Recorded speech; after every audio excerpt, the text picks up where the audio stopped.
बिस्मिल्लाहिर्रहमानिर्रहीम, अस्सलाम वालेकुम। आप देख रहे हैं programme news night with Anika Nisar. नाजरीन, सियासी इस्तेहकाम होगा तो माशी इस्तेहकाम होगा, ये पीट पीट के मैं कई शो से, कई महीनों से, बल्कि सालों से थक गई, लेकिन किसी ने ना सुनी। आज प्राइम मिनिस्टर साहब ने भी यही बात कह दी कि सियासी इस्तेहकाम होगा तो माशी इस्तेहकाम होगा, लेकिन ये समझने वाला कौन? आज की टॉप स्टोरीज की तरफ सबसे पहले चलेंगे और उसी हवाले से फिर आगे डिस्कशन भी स्टार्ट करेंगे। सबसे पहले हम डिस्कस करेंगे कि एक तरफ तो अपोजिशन और हुकूमत के अंदर ठनी हुई थी, अब ऐसा नजर आता है कि हुकूमत की अपनी जमातें, पाकिस्तान पीपल्स पार्टी और PMLN के अंदर भी अच्छी खासी तू मैं जारी है। ये कश्मकश कहाँ जाकर रुकेगी? चंद माह की मेहमान हुकूमत इस कदर ओहदों के हवाले से पोजेसिव क्यों हो रही है? PCB के चेयरमैन से लेकर नादरा चेयरमैन और बहुत सारे मामलात। दूसरे टॉपिक की तरफ बढ़ेंगे और बात करेंगे कि अगर तो ये ओहदों के सरबराहान के बारे में इतनी पोजेसिविटी चल रही है और इतनी टग ऑफ वॉर चल रही है, तो क्या इसका मतलब ये है कि आम इंतखाबात अपने वक्त पर नहीं होने, या आम इंतखाबात वक्त पर होंगे? क्योंकि बहुत सारे लोग, हुकूमती ओहदेदारान, मिनिस्टर्स, ये बात बड़े वाज़ेह तौर पर कह रहे हैं कि हमने तो इंतखाबात कराने हैं तो वक्त पर कराने हैं। सारे के सारे लोगों को तैयारी, इंतखाबात की तैयारी, जो वर्कर्स हैं, जो लीडरान हैं, उनको इंतखाबात की तैयारी का बोल दिया गया, लेकिन फिर भी कहीं ना कहीं से कोई ना कोई धुआं ऐसा नज़र ज़रूर आता है कि कहीं इंतखाबात को डिले ना कर दिया जाए। तीसरे टॉपिक की तरफ बढ़ेंगे और बात करेंगे ख्वाजा आसिफ साहब ने फिर एक बार ताबड़तोड़ हमले किए। अदलिया, ब्यूरोक्रेसी, मीडिया, सियासतदानों, सबको साथ ही रगड़ दिया और साथ ही मईशत का जिम्मेदार जो है इस तमाम सूरत हाल को करार दिया।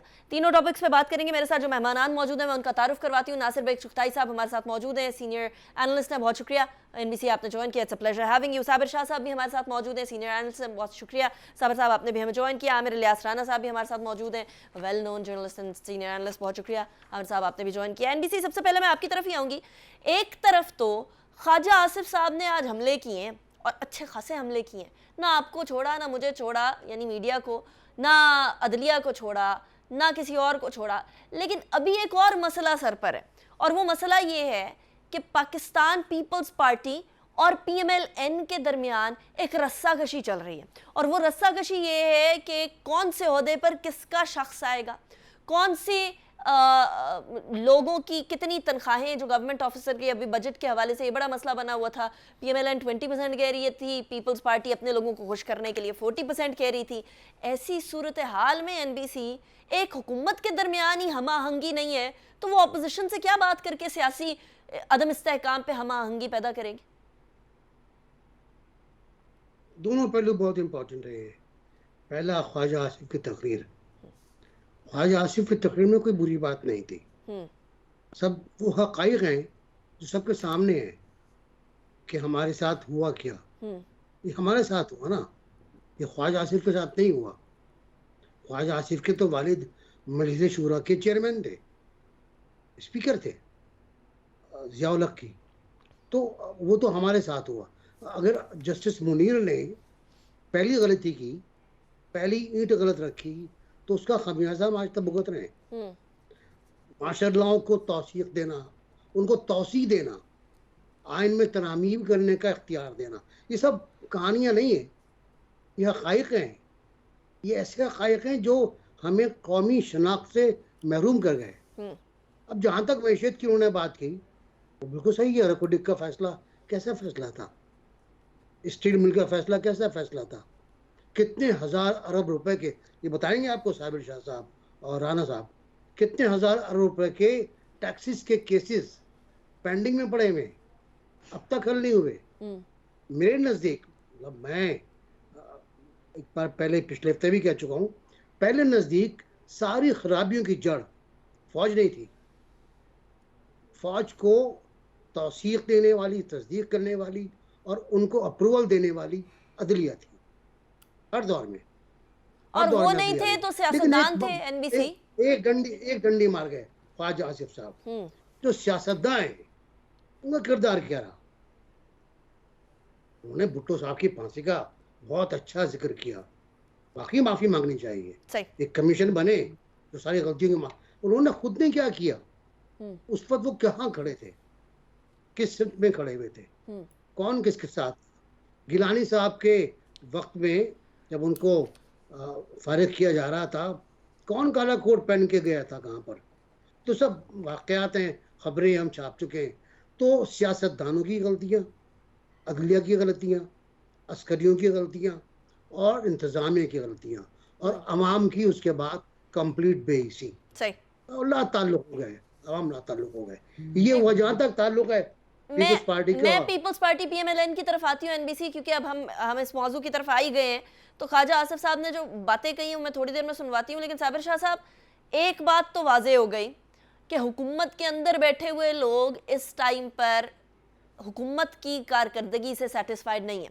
जब वुज़रा इस तरह की बातें करने लग जाएं तो साफ जाहिर होता है कि किसी भी तौर से हुकूमत की कारकर्दगी ऐसी नहीं है कि उसका ओनस या फिर उसका जो क्रेडिट है वो लिया जा सके। इसीलिए दूसरों की बातें की जाती हैं, अपने क्रेडिट की बात नहीं होती है। यही बात हमने पीटीआई की हुकूमत में भी देखी थी। पीटीआई की हुकूमत ने हमेशा कहा पिछली हुकूमत ने ये किया, पिछली हुकूमतें, अब ये हुकूमत भी यही कर रही है कि जी इन्होंने ये किया, इन्होंने वो किया। कोई चीज़ दिखाने वाली है हुकूमत के पास ऐसी कि ख्वाजा आसिफ साहब को बार बार ऐसी तकरीरें ना करनी पड़े? देखिए अनीका, किसी के पास भी कुछ दिखाने को नहीं है। इस वक्त पोजीशन ये है कि बजाय इसके कि मैं इकोनॉमिक जार्गन बहुत ज़्यादा इस्तेमाल करूं, 75 अरब डॉलर की लायबिलिटीज है हमारे ऊपर जो हमने 3 साल में अदा करनी है। अब जिस मुल्क की एक्सपोर्ट 26-27 अरब डॉलर होगी, जिसके रेमिटेंसेस गिर गए होंगे 25-26-27 अरब डॉलर तक, जिसकी इंपोर्ट 75 से 82 अरब डॉलर के दरमियान होगी, उसका करंट अकाउंट डिफिसिट कितना होगा? वहां इन्फ्लेशन नहीं है, ये स्टैगफ्लेशन है। ये एक और फिनोमिना है स्टैगफ्लेशन का जो आपको किताबों में मिलता है। इस वक्त पोजीशन ये है कि लोअर मिडिल क्लास आदमी जो है उसके पास भी खाने के लिए रोटी नहीं है, 2 टाइम की अगर रोटी है तो दीगर एक्सपेंसेस मीट करने के लिए नहीं है। बहुत सारे गाड़ी वाले ऐसे लोग हैं जिनके पास गाड़ी है लेकिन बिजली का बिल भरने के पैसे नहीं है। तो ये ब्रेकिंग पॉइंट कब आएगा मुझे समझ नहीं आ रही। 9 मई को तो निकल आए थे लेकिन इन्फ्लेशन के मामले पे कोई नहीं निकलता। तो यही वजह है कि हुक्मरान इनकरेज होते हैं। और सीधी बात है कि you can not exonerate anybody Anika, they're all responsible. हमारी बदकिस्मती शुरू हुई जब कायद आजम की डेथ हो गई 48 में। अच्छा साबिर शाह साहब, I am sorry, I am cutting you short. वो तो कायदे आजम शायद होते तो मुल्क की सूरत हाल ही अलग होती। लेकिन हमें पता है, हमें पता है कि कौन कौन जिम्मेदार है। जिम्मेदारों का तयन हमने कर लिया, हल हम फिर भी नहीं निकाल सक रहे। नहीं, किस तरह जिम्मेदारों का तयन करेंगी आप? इन जिम्मेदारों को लाता कौन है तीसरी चौथी दफा? ये तो बात बहुत आगे निकल जाएगी। वो तो कहते हैं तनकीद ही ना करें। मैं उनके खिलाफ नहीं हूँ, सबसे ज्यादा मैं फौज के हक में हूँ, मैं आपको यकीन दिलाता हूँ। तो फौज के पास जाता है कौन है साबिर शाह साहब? माजरत के साथ तो हर बार कौन से सियासतदान है गेट नंबर 4 के बाहर खड़े होते हैं? बाबा यही तो मैं कह रहा हूँ, लाते भी वही हैं, उतारते भी कोई हैं। क्या हो रहा है? ये एमक्यूएम कराची में आई है, किस गवर्नर के दफ्तर में बनी थी, किस जनरल के होते हुए बनी थी? पूरे कराची का बेड़ा गर्क हो गया है। मेरा दिल खून के आंसू रोता। और जब मैं स्टोरी सुनता हूँ 53, लेकिन मैंने कराची को अपने रूज पे नहीं देखा है, लिव इन लाहौर। जो स्टोरीज मेरे माँ बाप सुनाते हैं कराची के मुतालिक वो ऐसी हैं कि जिस तरह फेरी लैंड हो। ठीक है, चले। किधर गया वो कराची? मुझे तो टूटी फूटी सड़कें मिलती हैं। वो पेशावर किधर गया, फूलों का शहर? वो लाहौर किधर गया? किधर ढूंढ रहे हैं? तो ये पाकिस्तान का हाल देखें आप, फूल ढूंढ रहे हैं। इधर हमारे यहाँ बदबू से भरे हुए गटर तो आपको नजर आएंगे लेकिन शायद फूल ना नजर आए। लेकिन आमिर इलियास राना साहब, इस टाइम पर हुकूमत में ख्वाजा आसिफ साहब की आज की तकरीर गुस्से से भरी हुई थी। गुस्सा बजा भी है और गुस्सा हल करने की उनके पास ताकत भी है। वो ताकत क्यों इस्तेमाल किए बगैर आप सिर्फ गुस्सा दिखाते रहें तो वो गुस्सा कंस्ट्रक्टिव नहीं होता, वो डिस्ट्रक्टिव हो जाता है, वो डिवाइसिव हो जाता है। हुकूमत का इस टाइम पर किरदार तमाम मामलात को, स्पेशली जबकि प्राइम मिनिस्टर कह चुके हैं कि जहां पॉलिटिकल इंस्टेबिलिटी होती है वहां माशी अदम इस्तेहकाम होता ही होता है, वो किरदार किधर है आमिर साहब? अनिका बहुत शुक्रिया। और मैं साबिर शाह साहब की चूँकि तहकीकाती और इंफॉर्मेटिव स्टोरीज पढ़ता रहता हूँ और मुस्तकिल कारी भी हूँ, और उनकी मतलब मज़ेदार रिसर्च मेहनत के साथ वो चीज़ें सामने लेके आते हैं, उस हिसाब से वो बात कर रहे हैं। और जो फूलों का शहर ढूंढ रहे हैं और वो कर रहे हैं, आपको याद है एक चीफ जस्टिस अभी माजी करीब में हमारे पास थे, गुलजार साहब। वो कराची को 1950 का बनाना चाह रहे थे। वो बड़के मारते थे कोर्ट में बैठ के, बिल्कुल सही कह कुछ नहीं कर सके, कुछ नहीं कर सके कराची में। इस इस्लामाबाद में कॉन्स्टिट्यूशन 1 में जजों से लेके सब लोगों के प्लॉट है साबिक वजीर आजम के भी, जिनके कुछ अजीजों से उनकी अजीजदारी बनी हुई थी और सब एक नेक्सस थे। आज अता तारक ने कुछ बयान भी किया, ठीक है, क्योंकि उनका भी न्याजी एक दामाद है, वकील साहब है, उस पे उन्होंने अता तारक साहब ने बात किया है। उन्होंने नेस्ला टावर को गिरवाया, किस पे गिरवाया, किस जोर पे गिराया? उनके रहने वालों का क्या कसूर था जब एनओसी दिए? उन्होंने उनको क्यों नहीं टांगा जिन्होंने एनओसी दिया? और उन बेचारों को क्या कसूर था जिनका वो गिरा के? बस इतनी चीफ जस्टिसशिप की पावर थी कि चूंकि मेरी जिद्दा मैंने गिराना है तो गिरा दिया। ये कॉन्स्टिट्यूशन 1 में पूछते, और आज भी वो केस पेंडिंग अब लग रहा है। 184(3) इस हफ्ते में बहुत सारे निमट गए हैं, कुछ को निपटाएंगे, क्योंकि मसला 16 सितंबर से पहले पुरानी चीजों को खत्म करने का। ये जब हम बात करते हैं सारे पाकिस्तान की, वो जो साबिर साहब बात कर रहे हैं, मिलिट्री ने सारा कुछ किया है और कम से कम अब आके मान रहे हैं कि हमने गलत किया है, हमें थोड़ा सा रास्ता दे दो। जाने वाला भी कह के गया और आने वाला आके मुसर है कि प्राइम मिनिस्टर से साबिक वज़ीर आज़म बात कर लें और जो चाहे करें, हम आपका साथ देंगे। अलमिया हमारा ये है कि जब हमें जरूरत होती है, तो जिस तरह खान साहब को बाहर निकाला गया तो उनका काम नहीं था जरदारी, नवाज शरीफ और मौलाना फजल रहमान, जब उनके पल्ले कुछ नहीं रहा तो अब उनको याद आया डीजल के बगैर मौलाना का नाम लेने का और बात करने का। उनका वक्त था जब फारिग हुए थे, एक कॉल मिलाते कि आओ यार बैठो, जो कुछ हुआ है अब हम इंतखाबी इस्लाहत कराते हैं सब कुछ। लेकिन उनको समझ नहीं आती थी, क्योंकि उनको ये समझ आती थी कि मैं लाडला हूं, मुझे लाया गया है और मैं मार मार के इनको गिराऊंगा और मर्जी से इलेक्शन करा लूंगा। वो नहीं करा सके, आज काबिले रहम हालत में चले गए, आज काबिले रहम हालत में है। मैंने ये सारी बात इसलिए की कि मैं आ जाऊं ख्वाजा आसिफ की आज की सिचुएशन पे। आप देखें ख्वाजा आसिफ का जो लीडर है, जो इस वक्त लंदन बैठा हुआ है, 2013 में जब उसको मिला पाकिस्तान, दहशतगर्दी में फंसा हुआ और बगैर बिजली के पाकिस्तान मिला कि लोड शेडिंग 18-20 घंटे पे थी। उसने जब काम शुरू किया, सबसे गैर पॉपुलर काम किया कि बिजली के रेट बढ़ाए ताकि इन्वेस्टर आए, और उसके ऊपर 2014 में धरना चढ़ा दिया। आज तो सारी हकीकतें सामने आ गई, अब सारे बोलने लग गए जो उसको कोई नहीं बोलता था। इस पाकिस्तान के अंदर दहशतगर्दी का तकरीबन खात्मा किया, बिजली लेके आया, उसे रुसवा करके निकाल दिया कि तुमने पाकिस्तान में काम क्यों किया। आप काम कर सकते हैं। और ये हुकूमत जो इस वक्त सबसे बुरी साबित हो चुकी, क्योंकि ये इलेक्शन में नहीं गए, उसकी भी वजूहत है कि अगर ये 25 मई को धरने का उस दिन लॉन्ग मार्च चलान ना करते तो इलेक्शन हो चुके होते, शायद हम किसी बुरी सिचुएशन से बच जाते। ये 26 नवंबर को धमकियां देने आए, इन धमकियों में नहीं आया। इन्होंने पंजाब असेंबली और केपी तोड़ दी, शायद मैं प्रेशर में ले आऊंगा, ये नहीं ला सके। इन्होंने स्टेट को उस लाडले बच्चे की तरह बम पे पांव मार के कोशिश की कि मैं उड़ा के रख दूंगा 9 मई को, और आज उड़ के बैठे हुए हैं। वहां जिनकी छतर छांव में छुप के बैठे थे जमान पार्क में, आज अकेले निकलते हैं, चले जाते हैं, कोई खतरा नहीं है, कुछ भी नहीं है। ये हमारा मुकाफात अमल इसलिए है। आज ख्वाजा आसिफ जो रो रहा है ना, बात उन्होंने निशानदेही कर दी है। ये एलीट क्लास के हो के एलीट क्लास की वो जो बदतरीन खामियां हैं उसको ओपन एलीट क्लास कर रही है। ये एक अच्छी बात शुरू हो गई है। अच्छी बात है, लेकिन क्या अपनी मराद, आमिर साहब मुझे ब्रेक की तरफ जाना है, लेकिन क्या अपनी मराद उनकी कोई मराद नहीं है, इस पे बहस हो सकती है। नहीं, चलिए मैं उसके बारे में बात करेंगे ब्रेक के बाद। ये मिजरेबल सिचुएशन में है सियासतदान आज का, मैं बताऊंगा ब्रेक के बाद। मैं ब्रेक के बाद आती हूँ, लेकिन क्या सियासतदान भी अपनी अपनी अथॉरिटी छोड़ने को तैयार हैं, या अपना वो जो रास्ता एक वो आले वाला खत पड़ा हुआ है वो छोड़ने को तैयार हैं या नहीं है? मकाफात अमल सिर्फ उधर नहीं, मकाफात अमल इधर भी हो सकता है। ब्रेक के बाद बात करेंगे। See you after the break.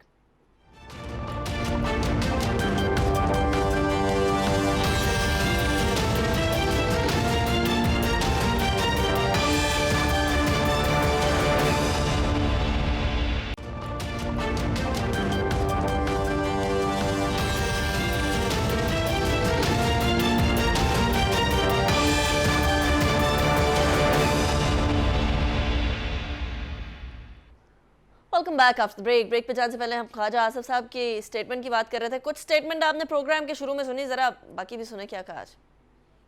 अरे यहाँ पे 7 वाला दारा है, 16 लाख रुपए तनख्वाह लेते हैं, और 7 गाड़ियां भी हैं, 7 गार्ड भी हैं, 7 ट्रैफिक भी खड़ी हो जाती है, और 7 तड़ियां लगाती हैं। इसी इदारे को तड़ियां लगाते हैं लोग जो यहाँ पे बैठे हुए हैं इस हाउस के अंदर। रांदा दरगाह है, जो उठता है हमें क्रिटिसाइज करता है, राइटली और रॉन्गली, और हम बर्दाश्त करते हैं। लेकिन इतने इतने नाजुक मिजाज हैं यहाँ पे कि लोग 2-2, 3-3 जो है वो वजीर आजम खा गए हैं, हजम कर गए, डकार भी नहीं लिया। फांसी लगा दिया, किसी ने कोई पीछे मुड़ के भी नहीं देखा, किसी ने माजरत भी नहीं की, तारीख से भी नहीं माफी मांगी। ऐसी ऐसी यूनिवर्सिटियां जहां पे वाइस चांसलर टेन्योर पूरी कर चुके हैं और फिर स्टे लेके फिर बैठे हुए हैं वहां पे। कोई बंदा अपनी पोजीशन छोड़ने के लिए तैयार नहीं है जहां पे उसको जो मुनाफा हो रहा है। सारे मुल्क में जो डाका मारा जा रहा है हर जगह, पिछले 4 साल इस एलीट को प्रोटेक्ट किया जाता रहा है। नासिर बेग चुगताई साहब, अभी हम ब्रेक पे जाने से पहले बात कर रहे थे कि एलीट का हिस्सा होते हुए भी ख्वाजा आसिफ साहब आज एलीट को क्रिटिसाइज कर रहे हैं, और क्रिटिसिज्म बनता है क्योंकि ये एलीट कैप्चर जो पाकिस्तान के अंदर हुआ है, इसकी वजह से एक आम आदमी के लिए 2 वक्त की रोटी बिल्कुल नापैद हो चुकी है। अब लोग जो हैं वो बहुत कसम पुरसी की हालत के अंदर रह रहे हैं। लेकिन हुकूमत में है, मिनिस्ट्री है, से है, उसके बावजूद भी असेंबली में आवाज उठानी पड़ रही है, कुछ कर नहीं सक रहे। क्या हमारा सिस्टम फेल हो गया? जी हाँ, हमारा सिस्टम, हमारा अदालती निज़ाम, हमारा इंतज़ामी निज़ाम, हमारा माशी निज़ाम और हमारा सियासी निज़ाम, ये इस वजह से सियासी निज़ाम नाकाम हुआ बाकी लोगों की वजह से। और बाकी सियासतदान जो थे उनको किसी को बिल्कुल जो ख्वाजा साहब ने कहा, आई एग्री, कंप्लीटली एग्री कि यार आप कौन होते हैं, किस तरह होते हैं, आप किस तरह कह सकते हैं कि हमने फैसला किया है कि हम फलां साहब को लेकर आएंगे, उनको हम तीसरी क़ुव्वत बनाएंगे, और फिर जो अदालत है वो उनको बचाती रहती है, उनको संभालती रहती है। लोगों को बनाना संवारना अगर हम ख़त्म कर दें, उनको पेश करना, उनकी प्रेजेंटेशन देना कि ये निजात दहिंदा है, ये मसीह है, तो शायद मामला ख़त्म हो जाए। इंतखाबात होने दें, NBC, लोगों को I'm sorry, I'm करने cutting दें। you short. Let me be the devil's advocate over here. चलिए, माना ये सारे काम होते रहे, लेकिन कतार के अंदर उम्मीदवार बराए शेरवानी मौजूद थे तो ये काम हुए ना। ये उम्मीदवारान खत्म हो जाते तो फिर ये काम ना, तो ये सारी जिम्मेदारी सियासतदानों के कंधे से उठा के एस्टेब्लिशमेंट के कंधे के ऊपर डालना भी नाइंसाफी नहीं हो जाएगी? सियासतदानों का भी तो उतना ही किरदार रहा, और आज रो रहे। सियासतदानों को तो मजबूर किया गया ना कि आप कतार में लगे, आप कतार में लगे, उन्हें मजबूर किया गया। ऐसी क्या मजबूरी है? मैं हिस्ट्री में, यार भुट्टो को आपने फांसी दे दी, गिलानी को आपने निकाल दिया, आपने नवाज शरीफ को अकामे पर बाहर भेज दिया, अब आप इसके पीछे लगे हुए हो कि इसको भी निकाल दोगे आप। मैं जुमला बता रहा हूँ, आमिर बता देंगे, साबिर शाह बता देंगे क्या किसका जुमला है, कि अगर हमारे काम में मदाखलत की तो जुमला नामुकम्मल छोड़ दिया गया। क्या मतलब है? क्या कहना चाहते हैं आप? कोई बगावत करवाना चाहते हैं पाकिस्तान के अंदर? साबिर साहब जो कह रहे थे और आमिर साहब जो कह रहे थे, मुझे डर लगता है बहुत, अवाम अगर निकल आए असली ठीक है, सही। साबिर शाह साहब, अब मसला सबसे बड़ा ये है कि सब शिकायत कर रहे हैं। इस टाइम पर हम ऐसे पॉइंट में हैं पाकिस्तान के कि सब शिकायत करते हुए नजर आ रहे हैं, कोई हल देता हुआ नजर नहीं आ रहा। कोई हमें ये नहीं बता रहा कि इस बंद गली से हमने निकलना कैसे है। Stuck between the devil and the deep blue sea, लेकिन कोई रास्ता नहीं है। आप आइन पे अमल करें भाई। मैं एनबीसी आपकी तरफ आ रही हूँ, मैं आपकी तरफ वापस आती हूँ। एनबीसी, साबिर शाह साहब। अनिका, ये ऐसी मजेदार कौम है कि आप ये सवाल करेंगे ना, हल किसी के पास नहीं है, तो सारे कहेंगे मेरे पास हल है। अच्छा, आप मुझसे पूछे तो मेरे पास कोई हल नहीं। यहाँ तो डीएनए का मसला है बाबा, यहाँ तो हर आदमी हस्बे इस्तात चोरी कर रहा है, न रेडी वाला बाज आ रहा है, न अरबपति बाज आ रहा है। एकदम किसी को अलीट करके गालियां दे देती हैं। ये भी चला गया तो 8-10 हजार फैक्ट्रियां बंद हो जाएंगी। अब लोगों को मत डराएं, खुदा का वास्ता, लोगों की रोटी पूरी नहीं हो रही, मैं बार बार कह रहा हूँ। ये ना हो कि वो एक सिक्का पकड़े और मर्सिडीज के ऊपर लाइनें मार दें किसी की। इस तरह की भी स्टेज आ सकती है। अनफॉर्चुनेट है ये, मैं आपको बता रहा हूँ। अपने मुलाजमीन की आंखों में देखें आप, कितनी हिर्स और कितनी नफरत है कि आप एसी वाले कमरे में लेटे हुए हैं और वो किचन में चाय बना रही है आपकी मुलाजमा, हालांकि she is paid for it and she was hired with her consent for this purpose. तो ड्राइवर कहता है जी इधर गैराज में पंखा लगाएं, विद पंखा is not happy, wants a cooler now. अब इस तरह के हालात हैं यहाँ पे साबिर शाह साहब, नफरत कि को मैं कम कैसे करें? नफरत तो बढ़ गई और पोलराइजेशन भी हो गई, और ये हमने पिछले 3-4 सालों में ज्यादा होते हुए देखी है। इससे पहले मामलात ठंड की तरफ चले गए थे, लेकिन अब ये नफरत सीड हो चुकी है सोसाइटी के अंदर। घर वाले आपस में लड़ रहे हैं सियासी बुनियादों के ऊपर, बट कैसे सही करें इसको? एक तो सियासी बुनियादों के ऊपर पोलराइजेशन हुई है ना 3-4 साल में। एक इक्वालिटी जो है नहीं है वेल्थ की। एडम स्मिथ या मेल्थस की थ्योरीज पढ़े, वैसे तो मैंने इकोनॉमिक्स और पॉलिटिकल साइंस की किताबें उठा के बाहर फेंक दी, क्योंकि मैंने सुना था पॉपुलर आदमी जीतता, यहाँ पॉपुलर आदमी फांसी के करीब चला जाता। तो किताबें मैंने बाहर फेंक दी, उसमें कुछ नहीं है। लेकिन बहरहाल कुछ थ्योरीज एग्जिस्ट करती हैं जो किताबें आप और मैं पढ़ के डिग्रियां लेके आए हैं। अभी तो पोजीशन ये है कि मुझे 8-10 साल पुराना रिपोर्टर बताता कि जनाब जो मेरे पास खबर है आप सोच भी नहीं सकते क्या खबर है। मुझे बताएं कौन से मीडिया पे खबर है। ये इतने फनकार हों, खबरें देते हों, तो सोशल मीडिया ऐसे तरक्की कर जाए। ठीक हो गया। हालांकि इट इज गटर प्रेस, हर आदमी पार्टी बना हुआ है मीडिया के ऊपर। यार तुम वर्कर हो, लोगों को गालियां देते हो, मीडिया की क्या पोजीशन है मुझे बताएं।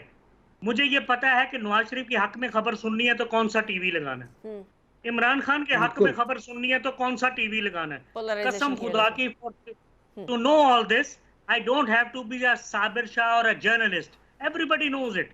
मेरे ड्राइवर को पता है, तो इमरान खान का हामी है, एयरवाई लगा के बैठा होता है। वो नवाज शरीफ का हामी है, वो जियो लगा के बैठा there is होता है। polarization, there is drastic polarization, I agree with you. अच्छा ये आमिर बहुत साहब, शर्मनाक है, media should come out of it. I agree with that 100%। Objective लोग बहुत कम रह गए। आमिर इलियास राणा साहब, अब थोड़ी देर पहले हम जो बात कर रहे थे कि पहले अपनी अपनी इस्तात के मुताबिक अपना जो हिस्सा है वो डालना स्टार्ट करें सारे मिनिस्टरान, सारे हुकूमत वाले, जितने इंस्टीट्यूट्स हैं, जितने जिसको हम एलीट कह रहे हैं इस टाइम पर। लेकिन बात करने से आगे मामला जाता हुआ आपको नजर आ रहा है, अपना अपना हिस्सा डालने वाली जो बात है?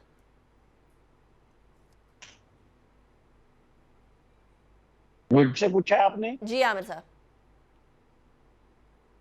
देखिए, मैं जो लास्ट बात कर रहा था ना कि ये एलीट का हिस्सा होके और सियासतदान, इस वक्त जितनी तनकीद का सामना इस गवर्नमेंट ने किया और बजा किया है, लेकिन कैबिनेट अपनी तनख्वाह छोड़ चुकी है। और जो मतलब एक कि जो कुछ कर सकते हैं आप, तनख्वाहें पूरी दुनिया में पार्लियामेंटेरियंस के पास होती हैं, ऑफिसेज भी होते हैं, हमारे यहाँ वो कुछ नहीं है। फिर ये ग्रैब भी करते हैं, करप्शन भी करते हैं, सारे हर तरह के लोग इसमें मौजूद हैं, जैसी हमारी सोसाइटी के अंदर मौजूद है। वो हमारे पास हर इदारे के ऊपर उंगली उठाने के लिए रास्ता और मामला और माल मौजूद है कि कौन क्या कुछ तरीके से गलत और सही हो रहा है। लेकिन इशू ये है कि आपको हल की जो बात कही साबिर साहब ने, मैं कल एक प्रोग्राम में बैठा था, पाकिस्तान के बड़े माहिर इकोनॉमिस्ट, उनका तारुफ हुआ और उन्होंने बताया कि ये है, और हल क्या था कि IMF के पास फौरन चले जाए। मैंने उनसे पूछा ये जो आपने कहानी सुनाई है तो हमें भी पता है सबको, ये बच्चे को पता है कि पाकिस्तान कहां पर है, आप किस चीज के इकोनॉमिस्ट हैं। आप ये नहीं बता रहे कि इस $3 बिलियन तो है, लेकिन इन्होंने रीपे कितने किया 13 महीने में। मैंने 3 दफा पूछा, तीनों दफा आप यकीन आगे बैठ गए हैं। तो भाई आते हैं कि आप इकोनॉमिस्ट हैं, कि आप प्रोग्राम स्पेशल आ रहे हैं, जगह दे रहे हैं, तो आप बताइए और पूरे फैक्ट बताइए। आज हम मिनाफी कौम इसलिए फंस गए हैं कि हमने दुनिया में रसवाइयां की हैं, हमने बतौर पाकिस्तान मुआहदे किए जो पिछले गवर्नमेंट ने किया और उसके बाद उसको तोड़ दिया। अब आप चाहे उसको कहें पॉलिटिकल कहें, कुछ भी कहें, अब आज 19 तारीख को अगर IMF का जो नया बोर्ड है उसमें हमारा पाकिस्तान का प्रोग्राम आ गया, जिसके लिए सागदार ने कल वर्चुअल मीटिंग भी की है, सब कुछ किया है, और उनको यकीन दहानियां सऊदी अरब और UAE और चाइना से भी लेके दे दी हैं, तो हमें रास्ता मिलना चाहिए, क्योंकि दुनिया चलाना चाहती है और चलना चाहिए हमें भी। सही। इससे ज्यादा ये गवर्नमेंट क्या करेगी? 10 रुपए पेट्रोल की लेवी की भी बात ओके हुई है कि जी ठीक है, अगर वो भी लेनी है, अगर वो नहीं दे रहे तो हमें भी समझना चाहिए। फिर हमें पाकिस्तान के तौर पे जाहिर है गवर्नमेंट आखिरी अपने 2 महीने रह गए, उसके पास 2 महीने से भी कम रह गए हैं, वो क्या कर सकती है? पॉलिसी वो नहीं शिफ्ट कर सकती, कोई बड़ा काम नहीं कर सकती, लेकिन आपको सच बताना होगा। मुझे वेरी क्विकली बताइएगा, 2 महीने की मेहमान है, क्योंकि आपको पता है चमगोइयां चल रही हैं 6 महीने और।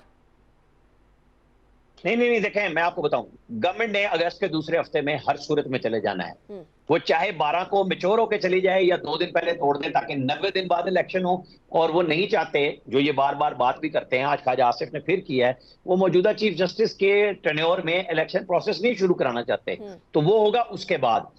अगर उसके बाद इलेक्शन आगे होगा तो ये तो जा चुके होंगे, तो जो इलेक्शन आगे करेंगे फिर कॉन्सिक्वेंसेज भी उनको फेस करना होगा। ठीक, so निगरान caretaker हुकूमत का पता है आपको कि किस कौन चलाता है, Caretaker लिहाजा ये बिल्कुल कोई क्वेश्चन नहीं है। मैंने बिल्कुल आज भी इन्वेस्टिगेट किया है, ये जितनी भी कहानियां लोग कर रहे हैं कि 6 महीने गलत है। माली सूरत हाल पे फलां फलां, मुझे नहीं लग रहा ठीक। कि ये अब इस तरह की सकत भी रखते हैं कि ये और लितर खाएं इस तरह के। सही हो गया, राइटली पॉइंटेड। अब मुश्किल सिचुएशन में तो है, लेकिन ब्रेक की तरफ जाते हैं। ब्रेक के बाद वापस आते हैं, will continue with the discussion. और इन 2 महीनों के अंदर हुकूमत की प्रायोरिटी क्या होनी चाहिए और क्या है, उस पर भी बात कर लेंगे। See after the break.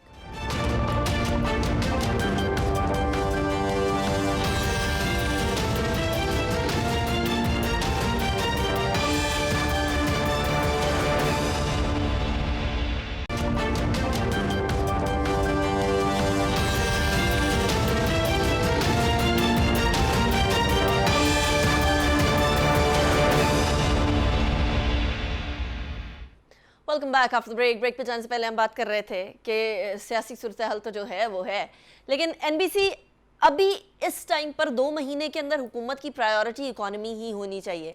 लेकिन यहाँ एक वो टग ऑफ वॉर ये भी चल रही है कि जी कौन से ओहदे के ऊपर किसका बंदा होगा और किसका नहीं होगा।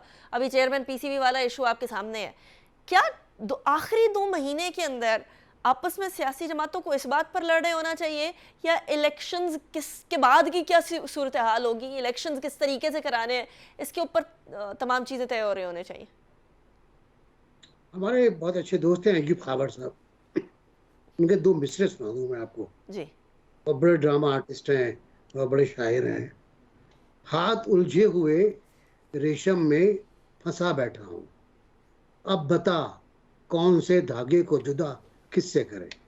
वाह। तो सूरत-ए-हाल ये है इस वक्त सूरत-ए-हाल ये है कि आपने रेशम का जो उलझा हुआ गट्ठा होता है उसमें हाथ डाल दिया है और अब से अलग नहीं हो रहा। जहाँ तक ताल्लुक इन सियासी पार्टियों का है, देखिए पीडीएम और पीपल्स पार्टी, इन सब का बहुत क्लियर स्टैंड है कि इंतखाबात में अलग अलग हिस्सा लेंगे ये, और ये आज से नहीं है। From the very first day जब पीपल्स पार्टी पीडीएम में थी तब भी ये स्टैंड था। फिर कुछ वाकयात हुए, आज़ाद कश्मीर का इंतखाब, मुझे पता नहीं, शाह साहब कंफर्म करें कि सुना आसिफ ज़रदारी साहब के बैनर्स उतार दिए गए थे लाहौर में, ये अफवाहें थी, ये मुझे यकीन नहीं आता कि ऐसा हो सकता है। ठीक। उसके बाद आज़ाद कश्मीर के इंतखाबात के बाद तारड़ साहब और हिना परवेज भट्ट का एक ख़तरनाक बयान आता है, उस पर जवाब आता है, फिर डांट पड़ती है कि बयान क्यों दिया गया, तो बयान वापस लिया जाता है, फिर पीपल्स पार्टी वाले भी बयान वापस ले लेते हैं, फिर इस्तेहकाम पार्टी से तारड़ साहब दोबारा आते हैं और अलायंस का ऐलान कर देते हैं। ये जाहिर है, मेरा ख्याल है कि पीपल्स पार्टी को गवारा नहीं था। ठीक। पीपल्स पार्टी जनूबी पंजाब में अपना काम कर रही थी, काश्तकारी कर रही थी, उस पर खलल पड़ रहा था उसके। वो मेरे ख्याल तो ये बातें बहुत छोटी हैं, ज़का अशरफ वाली और नादरा वाली, ये तो अगर आगे जाके बात बनेगी भी तो जाहिर है अल्टीमेटली चीजें तब्दील हो ही जाएगी। ठीक। There bigger fish in the pond. मसाइल है, अन्ना के मसाइल। ठीक है। अच्छा साबिर साहब, क्लोजिंग रिमार्क्स। आपने उस्ताद मोहतरम नासिर बेग चुगताई साहब की विजडम सुन ली और मेरे दोस्त आमिर इलियास राना साहब की जो इनसाइट है वो भी आपने वो लफ्जों में सुन ली। मैं इतना आपको कहूँगा कि ये अनहोली अलायंसेस हैं, मुस्लिम लीग नून का हो, पीपल्स पार्टी का हो, आपस में एमक्यूएम का किसी के साथ भी हो, इन्होंने टूटना होता है और तकरीबन 2-3 दिन में आप खबर सुन लेंगी। बहाना ढूंढ रहे हैं, पाकिस्तान क्रिकेट बोर्ड के चेयरमैन का एक बहाना है, इस पे लड़ाई होगी। दोनों को किसी ने लाल सफेद रंग की झंडी दिखाई हुई। अच्छा। कि अगली प्राइम मिनिस्टरशिप आपकी है। उधर से मैं बार बार कह रहा हूँ, never ever discount Aleem Khan, never ever discount him. अच्छा। Not that he is a property tycoon. I know him very well. अच्छा। I know him very well. I know कौन कहाँ किससे मिलता है, ठीक, कितनी पावर है, क्या ताकत है। अलीम खान को डिस्काउंट मत कीजिएगा। Very interesting. सो आमिर साहब, मदरसे हैं उन्हें भी डिस्काउंट मत कीजिएगा। अच्छा आमिर साहब, क्लोजिंग रिमार्क्स। ये वो अदम इस्तेहकाम को इस्तेहकाम पार्टी खत्म करेगी? देखें, मैं आपको बताऊं, सिंपल सी बात है कि ये लड़ाई यूं नहीं चलनी है जैसे एमक्यूएम और पीपल्स पार्टी आखिर में आके अपोजिशन और गवर्नमेंट में बैठ के निगरान हुकूमत बना लिया करते थे। पीपल्स पार्टी और नून ने आपस में इलेक्शन लड़ना है, चूंकि एक वो जो बड़ी पार्टी थी उसको कट टू साइज कर दिया गया। इस्तेहकाम पार्टी इनके साथ इत्तेहाद करेगी। और मैं नजम सेठी पे आपको बता दूं वो ये है कि अगर जरदारी साहब ने सिफारिशें ना मानी तो ज़का अशरफ शहबाज शरीफ बना देंगे ठीक प्रेसिडेंट। हो बिल्कुल गया। कोई लड़ाई नहीं होगी इस इशू पे, तय हो गया हुआ है। जो जरदारी साहब का हुक्म होगा, क्योंकि जरदारी माना साहब की जाएगा। सिफारिश चेयरमैन नादरा पे नहीं मानी गई और उनको फारिग कर दिया गया। ठीक हो गया। आमिर इलियास राणा साहब, thank you very much. Sabir Shah साहब, नासिर बिग चुगताई साहब, thank you very much for joining me in the show. इसी के साथ प्रोग्राम को इख्तिताम की तरफ लेकर जाएंगे। अपना बहुत ख्याल रखें। अल्लाह हाफिज़।